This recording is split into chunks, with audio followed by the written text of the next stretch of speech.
USA জনসংখ্যা ৩২ কোটি। তার বিশাল অংশ জুড়ে আছে জার্মান বংশোদ্ভূত তারা, মানে ইউরোপ থেকে জার্মানরা গিয়েছে ঢালাও করে। ইউএস এর মোট জনসংখ্যার 17% হচ্ছে জার্মানরা, যেটা সংখ্যায় হচ্ছে 6 কোটি। তারপরে আছে আইরিশরা 5 কোটি। মূল কথা যেটা বলছি সেটা হচ্ছে সাদারা ঢালাও করে ইউরোপ থেকে আমেরিকাতে যায়। আজকে ইউএসএ বা পুরো আমেরিকা মহাদেশে যে সাদাদের দেখছেন, দুই মহাদেশই এরা আদিবাসী না। এখানে দুইটা মহাদেশে উত্তর আমেরিকায় 3 কোটি, দক্ষিণ আমেরিকায় 5 কোটি, টোটাল 8 কোটি জনসংখ্যা ছিল আদিবাসী। 16,000 বছর আগে বা 21,000 বছর আগে এরা বেরিং প্রণালী হয়ে আপনার দুই মহাদেশে ছড়িয়েছিল। মূলত দেখতে অনেকটা মঙ্গোলিয়ান চেহারা, এরা হচ্ছে মঙ্গলয়েড জাত। পরবর্তীতে এদের সেটলারের সাথে কনফ্লিক্ট লাগে, যারা ইউরোপিয়ান আসে তাদের সাথে। ঢালাও করে ইউরোপ থেকে এই দুই নতুন ওয়ার্ল্ড, নিউ ওয়ার্ল্ডে চলে যায় সবাই। 1800 সাল থেকে 1900 সালে 100 বছরে 80 লাখ জার্মান ইউরোপ থেকে আমেরিকাতে পাড়ি দেয়, যার কারণে আজকে এখন আমেরিকাতে জার্মানদের সংখ্যাই সবচেয়ে বেশি। মূল বিষয় হচ্ছে আজকে এই যে সেটলার, নিউ সেটলার যারা আছে, যারা ওল্ড সেটলার ছিল, তাদের কনফ্লিক্ট লাগে আজকে তাদেরকে রিপ্লেস করে। আজকে দেখবেন যে ইউএসএ তে যে আদিবাসী আছে তাদের সংখ্যা খুব কম।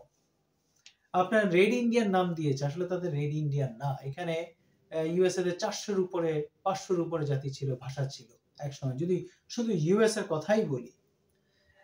এখন মূল বিষয় হচ্ছে মানুষের যে মাইগ্রেশনের যে টেন্ডেন্সি, অভিবাসনের যে টেন্ডেন্সি সর্বদাই হয়। আমিও মাইগ্রেশন করছি, এক জায়গা থেকে আরেক জায়গায় যাচ্ছি, স্থায়ীভাবে কোথাও জায়গায় থেকে যাচ্ছি। তার অর্থ এই না আমি বছরের পর বছর কয়েকশো বছর ধরে সেখানে থাকবো, মুভ করতে পারি। যেমন মানুষ একটু সুখবিলাসী কিরকম, যেখানে সুযোগ সুবিধা বেশি সেখানে থাকতে চায়। দেখা যাচ্ছে ইউরোপিয়ানরা তাই করেছে।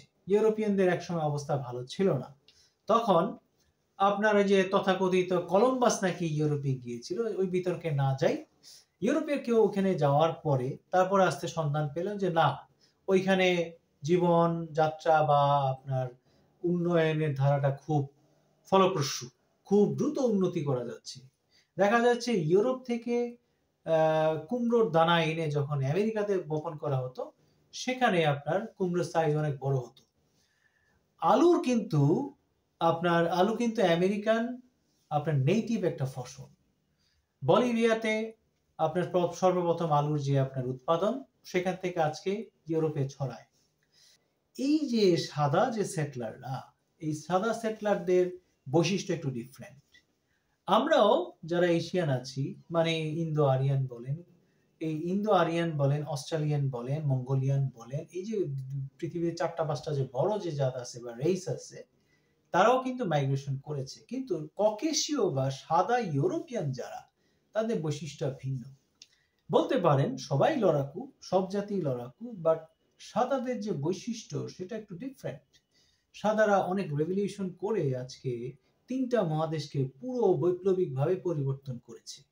আজকে উত্তর আমেরিকা, দক্ষিণ আমেরিকা, অস্ট্রেলিয়া, এই 3টা মহাদেশে সবই সাদা, মানে ইউরোপিয়ান সাদা। আসলে তো এদের আদিবাসী এটা ছিল না।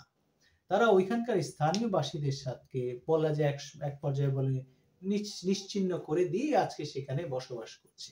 আমরা এখন জানি কি উত্তর আমেরিকা, দক্ষিণ আমেরিকা, অস্ট্রেলিয়া সাদাদের দেশ না ভাই, সাদাদের দেশ না। এখানে খুব কালো ইতিহাস আছে। আজকে আদিবাসীদের, যেমন অস্ট্রেলিয়া আদিবাসী 50 লাখ, কোথায় এখন তারা? নাই। কনফ্লিক্ট লাগে তাদের সাথে। ইউরোপিয়ানদের একটু উন্নত অস্ত্র ছিল, যুদ্ধ কৌশলে ওরা ভালো ছিল, যার কারণে স্থানীয় যারা আছে তারা পেরে ওঠে নাই তাদের সাথে। কিন্তু আমরাও এই যে ভালো কিছুর জন্য হয়তো ইউরোপ আমেরিকাতে যাচ্ছি, কিন্তু আমাদের বৈশিষ্ট্যটা হচ্ছে ওই জাতির সাথে মিশে যাচ্ছি।